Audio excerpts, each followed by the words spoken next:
Hallelujah, praise God. Isang malamig po na umaga, no? Isang malamig na madaling araw po sa lahat ng mga kapatid natin, no? Sapagkat dito po tayo sa lokasyon kung saan ay napakalamig po na lugar ang nabakasyonan po natin, no? Sapagkat natoon po sa Holy Week ang bakasyon namin, kaya mahaba po sapagkat sa mga oras na ito ay ginising po tayo ng Panginoon upang mag-aral po ng Kanyang salita. Bagaman po ang Word of God na ito ay pabalik-balik po, ngunit yan po ang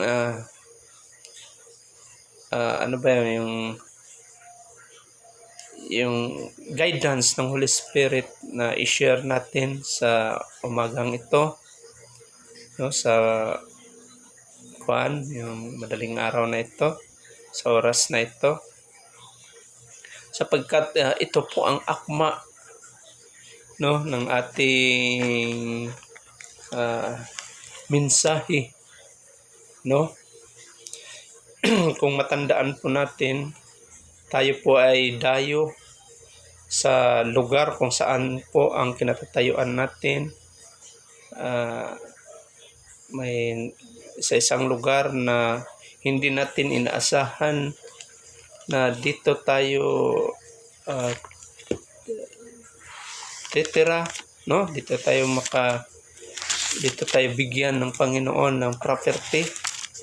So kaya masasabi kong makarelate ako sa mensahe na ito, no? Talagang tunay ang Diyos pag siya ay magbigay ng pangako kung tayo ay totoo lamang sa Kanya. Maging conqueror po tayo gaya ng isang gaya ng isang karakter na pag-usapan natin sa umagang ito. Bagaman wala tayong mga naisusulat dito, mga napotnote natin, mga references, but I know the Holy Spirit, no? Kapag ang Holy Spirit ang mag-guide sa atin, no? Gaya ng sinabi ni Paul kay Timothy, I think in 2 Timothy chapter 4, no? 2 Timothy, basahin po natin chapter 4, no, verse 2, sinabi niya po na preach the word, be prepared in season and out of season, no, correct, rebuke and encourage with great patience and careful instruction. Dito lang po tayo sa first part, no. Sabi niya prepared in season and out, be prepared in season and out of season. So in season and out of season, kung ikaw po ay totoong born again believer, no, kahit po on the spot ikaw ang ituro na magbigay ng salita o mensahe ng Panginoon, gaya na lang po dito, no, hindi po tayo on the spot po tayo, sapagkat alam po natin ang Holy Spirit na sabi niya ibigay ito ang pag-aralan mo sa umaga o madaling araw na ito, no? Kasi sabi nga ang salita ng Diyos ay sariwa siya palagi, no? Pag-aralan mo ngayon, iba ang mensahe na ibigay ni Lord, no? Sa sunod na araw parehong talata ang babasahin, ngunit iba naman ang revelasyon, no, na ibigay ng Panginoon. Sapagkat hindi po ibig sabihin pa ulit-ulit, minsan nauulit natin 2 beses, 3 beses, ay wala na po tayong makitang verses na pwede natin i-share dito. Kaya dito talaga ako nagbasa sa Biblia, kasi iba talaga ang revelasyon ng Panginoon pag dito ka mag-aral kaysa mga tablet na yan, cellphone na downloads. Hindi na po siya holy, no? Kasi parang hindi na siya guided by the Holy Spirit dahil nadala po tayo sa technology. So ang pag-aralan po natin ay makita po sa Joshua chapter 14. Isang istorya po ng Bible character na kung mapapansin po natin, hindi masyado siya nagiging halimbawa, no? Kahit sa mga sambahan, mostly si Abraham, yung mga common si Moses, si David, si Joshua. Yun po ang palaging maririnig natin sa kasambahan, even may mga Bible study. Minsan narinig ko rin ito. Minsan mas mabuti pa nga yung army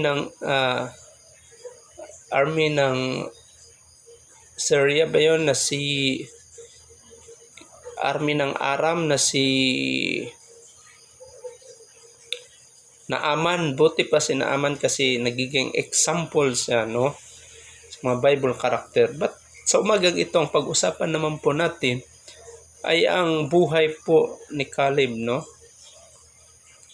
So, sino nga ba si Caleb, mga kapatid? Ang history talaga ni Caleb, kung pupunta tayo sa Exodus chapter 1, no? Sa panahon po na ang the 12 tribes of Israel, sila Reuben, sila Jose, no, sila yung lahat ng generation nila, lahat ng mga kapatid ni Joseph po ay namatay na po at wala nang natira, no? Meaning to say, naubos na lahat ang henerasyon ng 12 tribes of Israel. So wala na ngayon makapagsasabi ng history. So doon din po nag-umpisa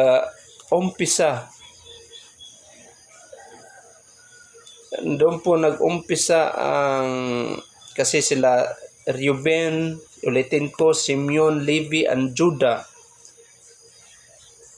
Issachar, Zabulon, and Benjamin, Dan, and Naphtali, Gad, and Aser. Ito po ay mga descendant ni Jacob, no?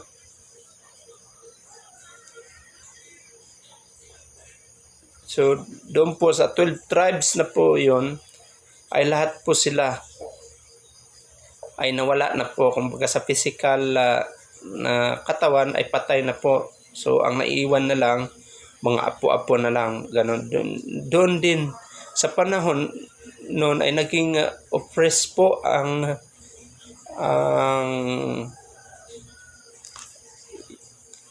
ano tawag to, yung parao ng Egypt. Naging oppressed po ang parao ng Egypt. Then time din po ay yun po ang kapanganakan ni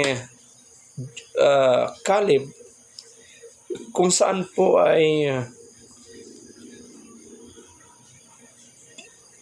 lumaki siya at nakita niya, no? Nakita niya ang pamamahala po ng parao, kung paano po minaltrato ang Israelites that time, kasi nainggit kasi ang parao that time kasi nakita niya kung paano binlis ng Panginoon ang Israelites that time, no? Kasi sa panahon ng ni Joseph po ng 12 tribes of Israel, nung panahon po ay binlis po ng Panginoon ang Egypt dahil sa pamumuno po ni Joseph, no? Kumbaga nagbigay din ng pabor ang previous paraon na manirahan ang 12 tribes of Israel sa Egypt, at kung saan po ay ang Gosen po ang napili niya, no? One of the most fertile land in the nation of Egypt po. Isang probinsya kung saan po napaka-fertile po. According to the Bible, kung tatanim ka doon ay talagang tutubo po. At dadami po ang mga kahayupan nila. Dumami po. At doon po inggit na inggit po, no, insecure ang Parao. Nakalimutan na niya ang history of Egypt, kung paano binlis ang Egypt dahil sa Panginoon po ni Joseph. So in short, balik tayo doon. Lumaki po si Caleb na nakita niya ang oppression sa kanyang mga tao, no, na witness niya. Kasi noon bumaba po ng kung na dapat patayin lahat ng mga bata, baka dadami ng dadami. So buti na lang mayroong nurses po o midwife po, according to the Bible. Sa NIV version ay 2 midwife po, although hindi po sila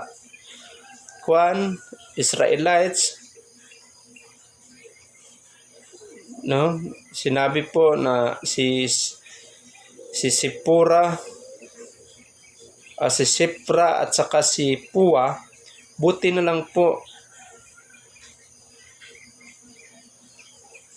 sa tuwing sila po ang nagpaanak sa mother po ni Caleb, ay hindi po tinapon sa tubig si Caleb, no?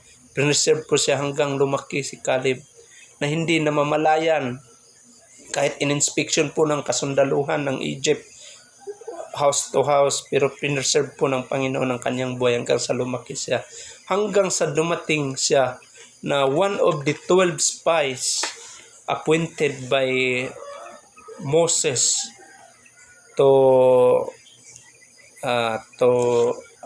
para i-explore po ang the land of promise, no? Only Joshua and Caleb po, sila lang po ang naging tapat po, no? Naging positibo.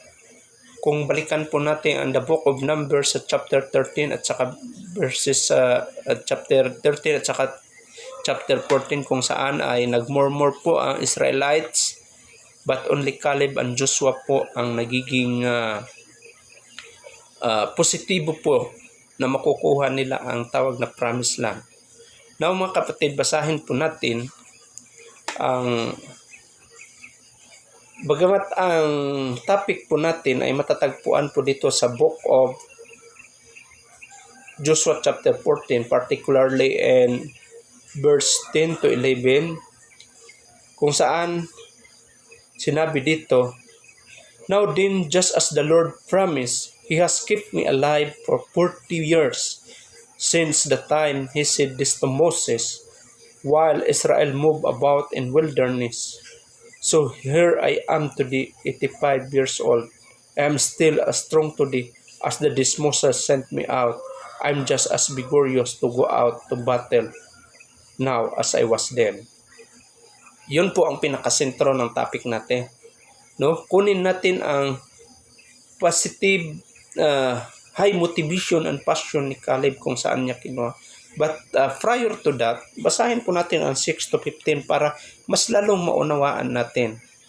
Joshua chapter 14 verses 6 to 15, sabi niya, "Now the people of Judah approached Joshua at Gilgal, and Caleb, son of Jephunneh, the Kenizzite, said to him, 'You know what the Lord said to Moses, the man of God, at Kadesh Barnea about and me. I was 40 years old when Moses, the servant of the Lord, sent me from Kadesh Barnea to explore the land, and I brought him back a report according to my conviction. But my fellow Israelites who went up with me, the hearts of the people melt in fear. I, however, followed the Lord my God wholeheartedly." Hallelujah. "So on that day Moses swore to me, 'The land on which your feet have walked will be your inheritance and that of your children forever, because you have followed the Lord my God wholeheartedly." Hallelujah. "Now then, just as the Lord promised, He has kept me alive for 45 years since the time He said this to Moses." while Israel moved about in the wilderness. So here I am today, 85 years old. I am still as strong today as the day Moses sent me out. I'm just as vigorous to go out to the battle now as I was then. Now give me this hill country that the Lord promised me that day. You yourself heard then that the Anakites there and their cities were large and fortified, but the Lord helping me, I will drive them out, just he said. Then Joshua blessed Caleb, son of Jephunneh, and gave him Hebron as his inheritance. So Hebron has belonged to Caleb. So nagiging kay Caleb na ang Hebron, son of Jephunneh, the Kenizzite ever since, because he followed the Lord, the God of Israel, wholeheartedly. Hallelujah. No, obedience taga wholeheartedly. Sabi dito, Hebron used to be called Kiriath Arba after Arba, who was the greatest man among the Anakites. So sabi dito sa verse 14, then the land had rest from war. Hallelujah. No? Wala na pong gira nung si isang may takot sa Panginoon po na si Caleb, no, kasi kapayapaan po ang dala niya. So balik po tayo sa verses 10 to 11. Sabi dito, sa Bisaya pa,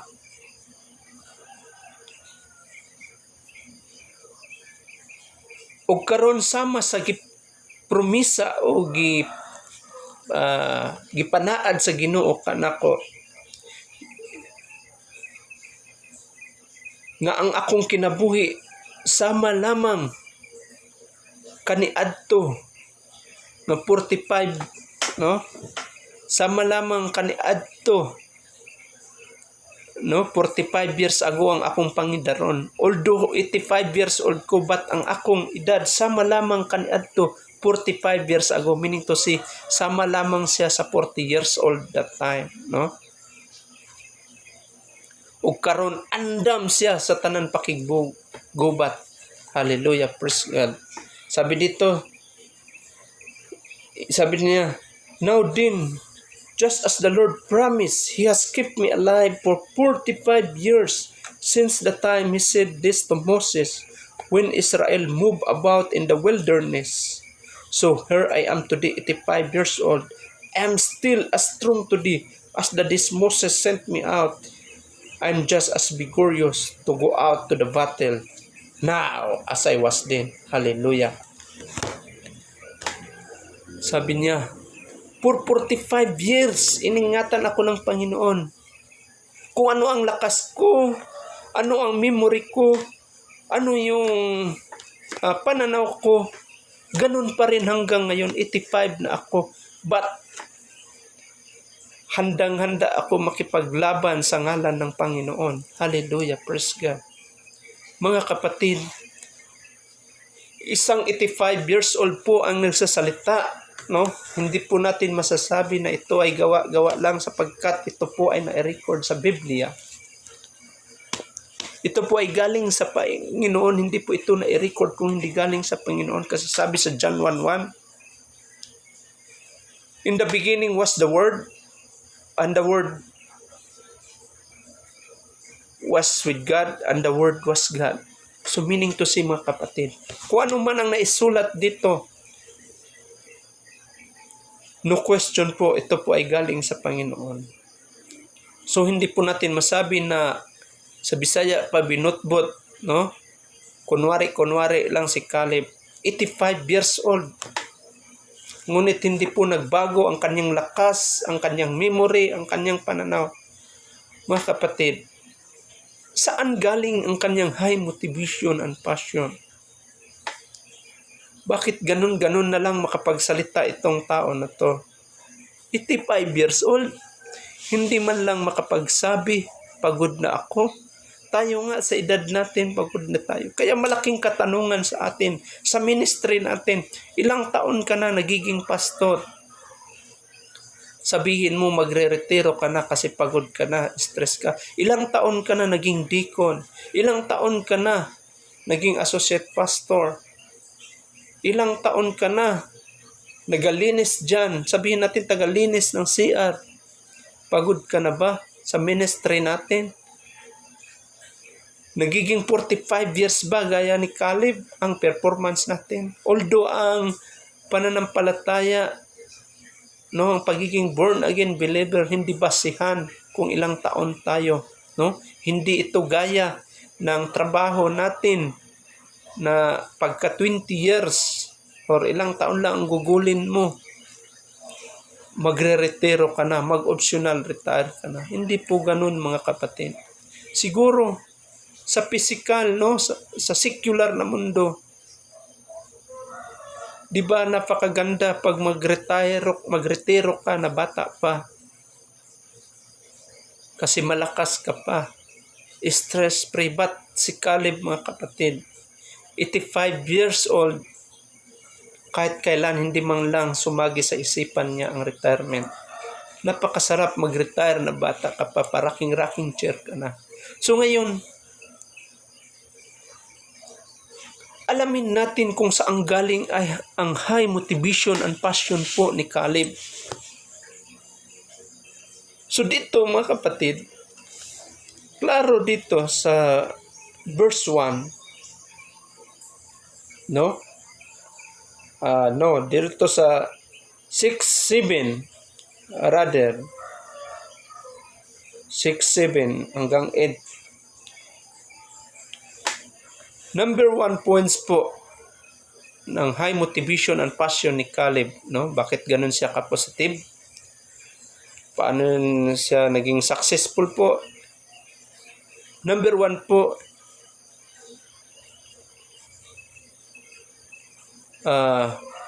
he believed, no? He has the conviction, no?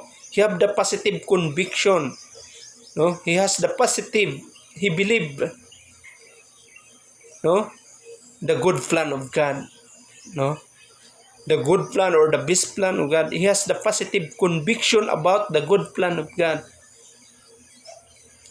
Kasi kung tingnan natin sa binasa, binigay ko kanina na background, no, na ang Panginoon talaga ay magandang plano, may magandang plano kay Caleb. Unang-una, mga kapatid, nung kapanahunan niya sa henerasyon niya, gaya ni Moses din that time, no?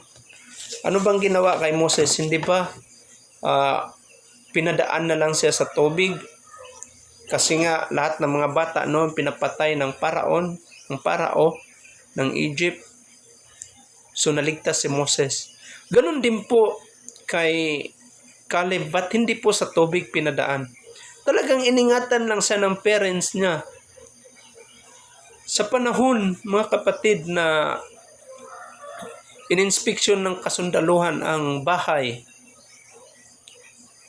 bakit hindi man lang umiyak si Caleb para marinig ng sundalo? Hindi ba yan ay kagagawan ng Panginoon?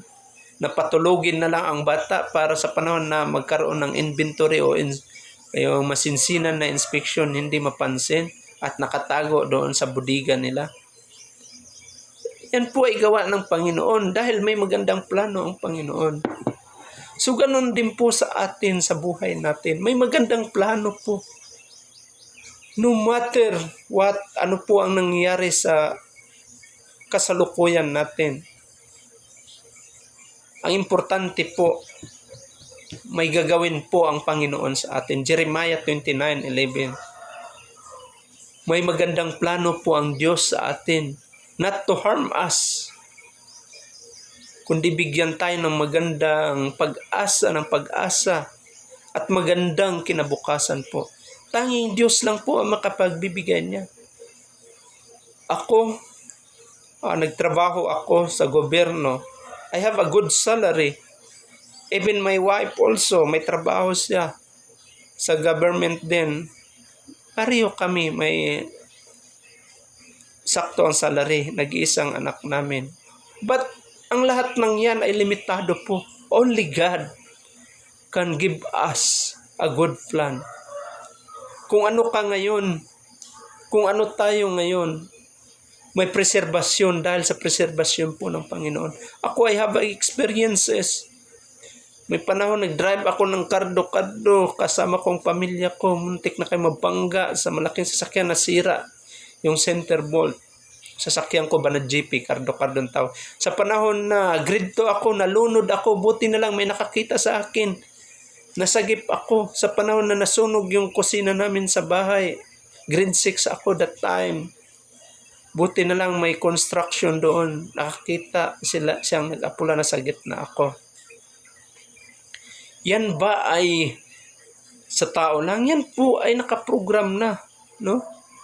Kaya nga sa binasa ko kanina sa Book of Psalm, no, kung ano man ang paroroonan natin ay nakita na ng Diyos, nakasulat na sa libro niya. I think in Psalm 139 yun, no? Na i-record na. Hindi mo na pwede questionin yan kasi nakaprogram na. So,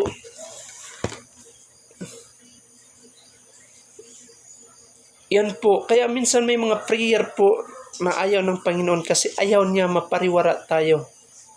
Sabi, Lord, gusto ko na magpunta ng Australia, mag-abroad kasi magkaroon ng pera, malaki ang salary. Bakit hindi pinahintulutan ng Panginoon? Kasi may magandang plano ang Diyos. Hindi plano natin, no? So, kaya minsan may mga ganun na mga kaparaanan. Alam niyo mga kapatid, what is the best good plan?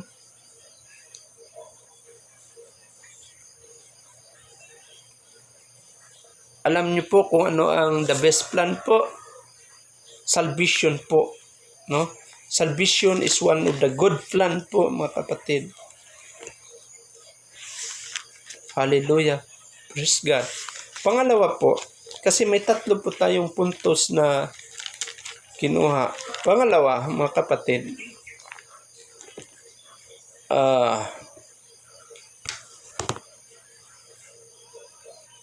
Caleb,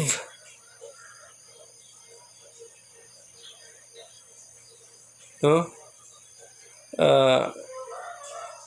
Caleb believe God wholeheartedly, no? He has obedient, no? Kasi nagkaroon siya ng obedient po sa Panginoon, wholeheartedly po. Nakikita po natin pabalik-balik po ang word niya, wholeheartedly. Because of his positive po, no?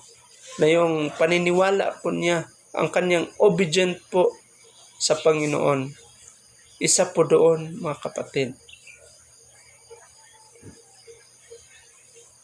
Kasi, mga kapatid, kailangan bantayan po natin ang puso natin.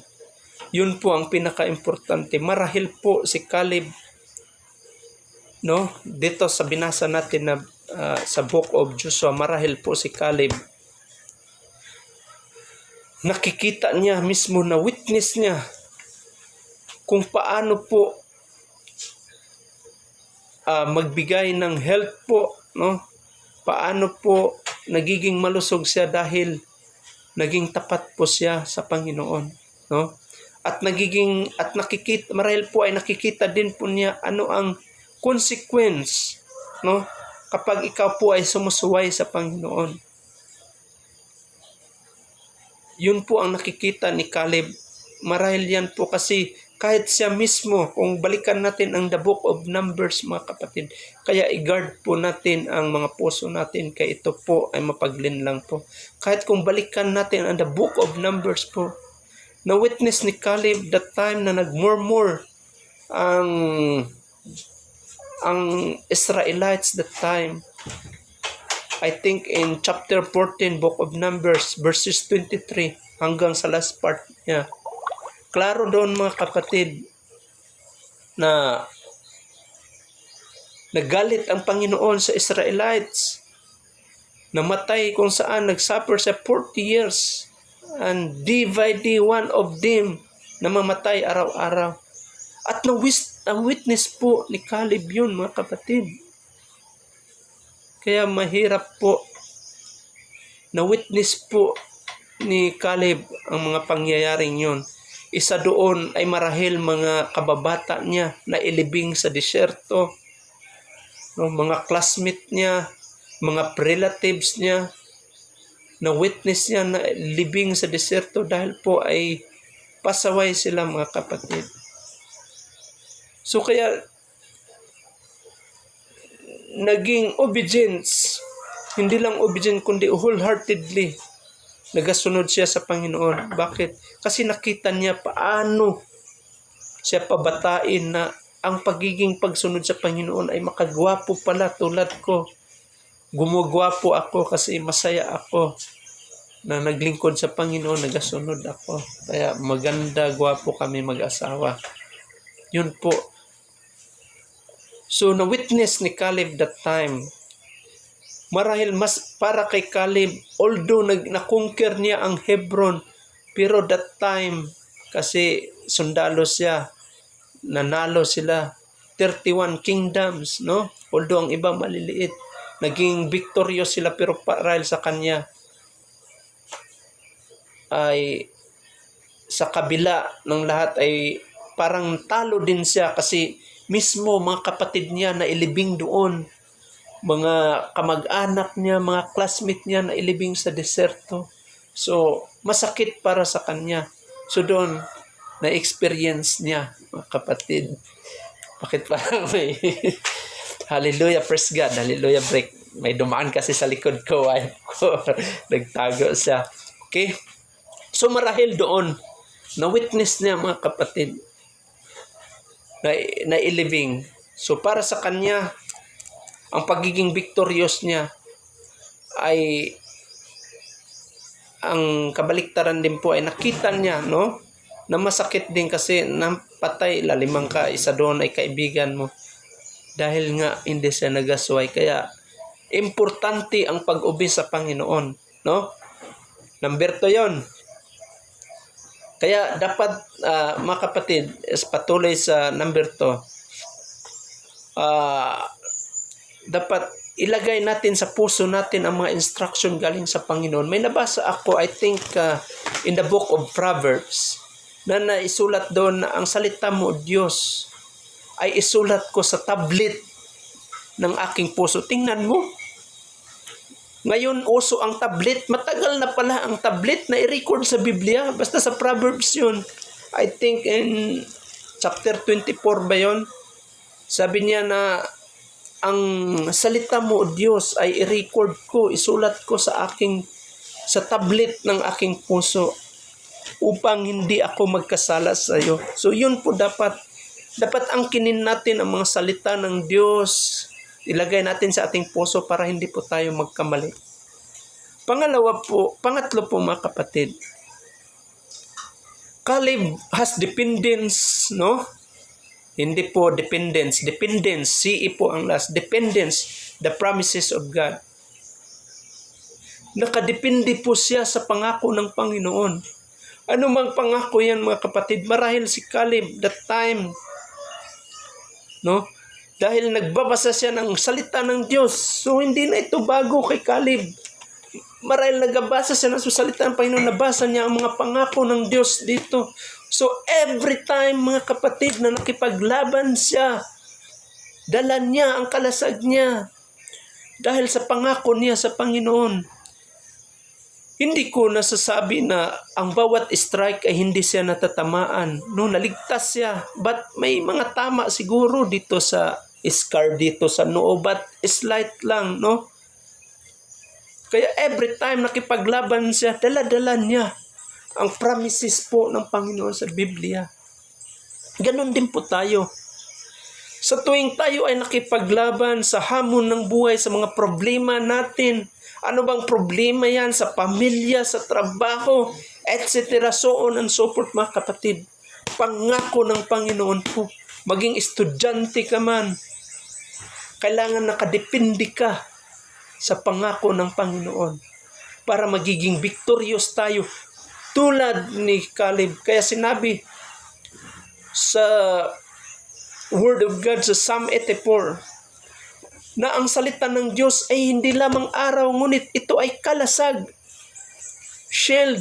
So yun po, marahil yun, isa po yan sa mga tinandaan po ni Caleb. Kaya every time nakipaglaban po, yan po ang dala-dala niya. Kaya nagiging conqueror po siya. Hallelujah, praise God, purihin po ang Diyos. Pang-apat po, mga kapatid, Caleb has dependence to the power of God.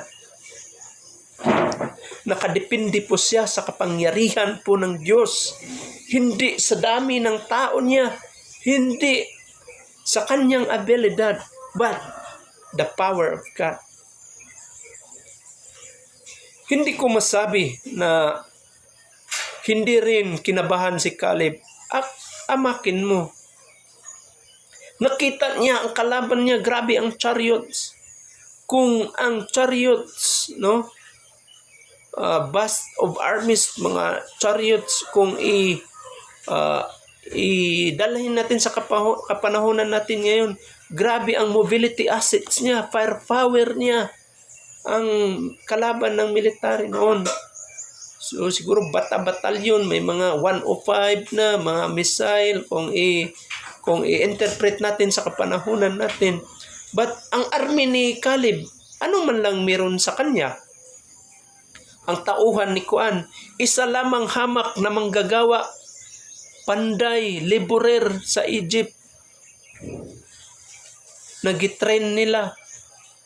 So yan po mga kapatid, pag tayo po ay nakadepende sa kapangyarihan ng Diyos, if we are dependent to the power of God,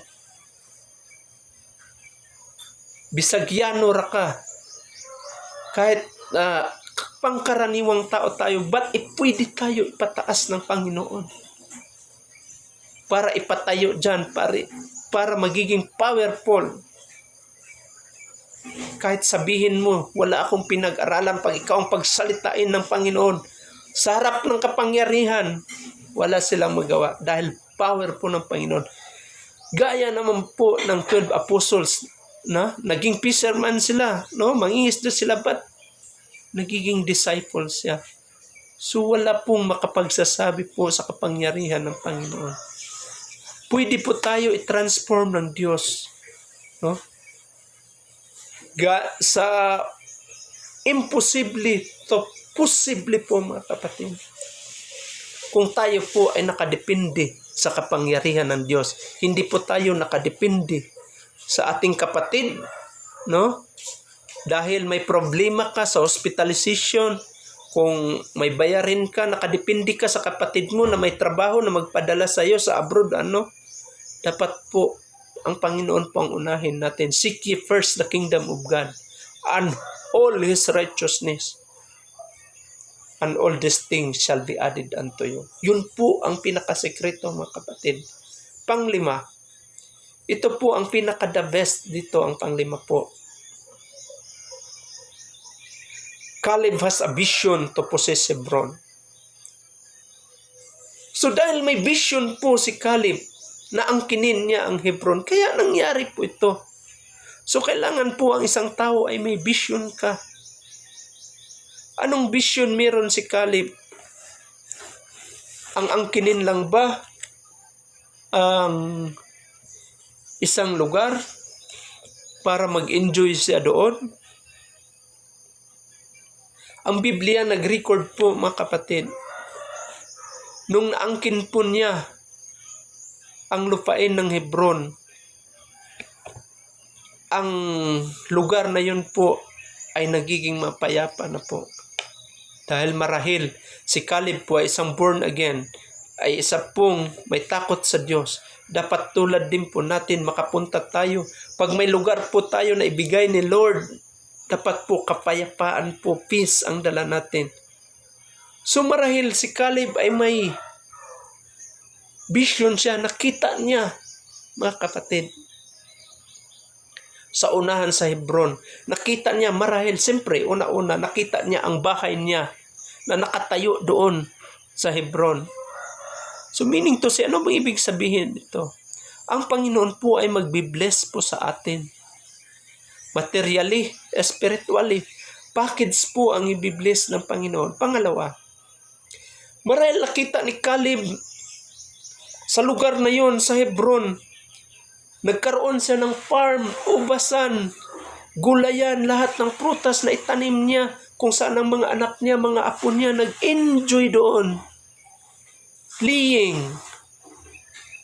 farming, naglalaro ang mga apo niya sa bahay niya, at nag-farm ang mga anak niya, mga apo niya, sa land of promise. Yun po ang vision ni Caleb.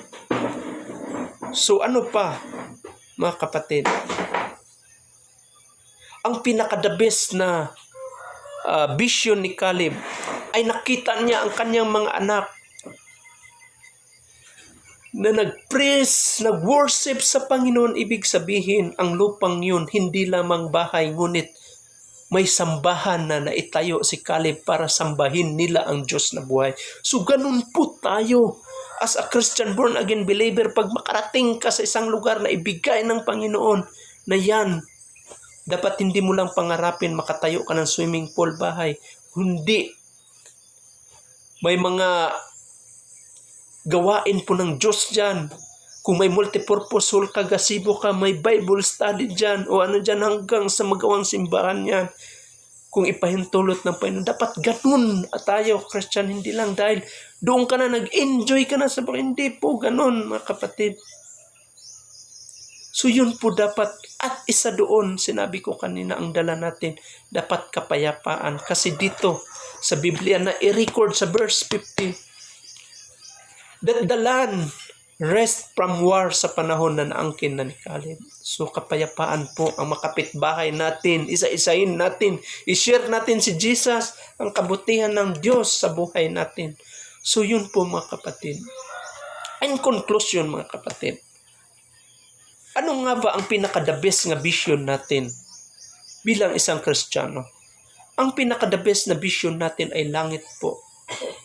Although mag-enjoy tayo dito sa mundo, but ang pinaka-main po dito ay ang spiritual na bagay po. Ang vision po natin ay langit.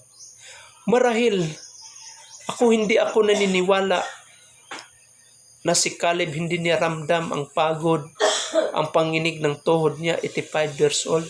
Nakaramdam siya. But ito ang tandaan mo mga kapatid. Ang espiritu po natin ay hindi po ito tumatanda. Eternal po ito. So dapat whatever, kung ano man ang karanasan natin, so dapat hindi tayo patatalo, kundi ipurso natin ang ating vision, ang langit po ang Diyos. Kasi ang espiritu po natin, no, ang kaluluwa po natin, ang soul po natin, ito po ay eternal, no? Ito po ay pag masipyat tayo, may possibility, maimperno tayo. Kung okay sa Panginoon, nasulat tayo sa Book of Life, ito ay langit. So, langit po ang pinaka-the best na vision po, mga kapatid.